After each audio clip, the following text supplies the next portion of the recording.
रवींद्र वायकरांच्या सतरंजा घालण्याचं आणि सतरंजा उचलण्याचं काम करावं लागणार आहे। आणि दुर्दैव आहे की जे भारतीय जनता पक्षाचे कार्यकर्ते नेते इतके वर्ष पक्षाची प्रामाणिक सेवा करतायत, त्यांना आता यशवंत जाधवांच्या रवींद्र वायकरांच्या सतरंजा घालण्याचं आणि सतरंजा उचलण्याचं काम करावं लागणार आहे। त्यांना विजयी करा म्हणून घोषणा द्याव्या लागणार आहेत।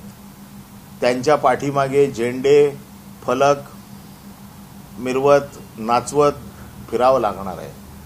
ह्या सगळ्या दुर्दैवी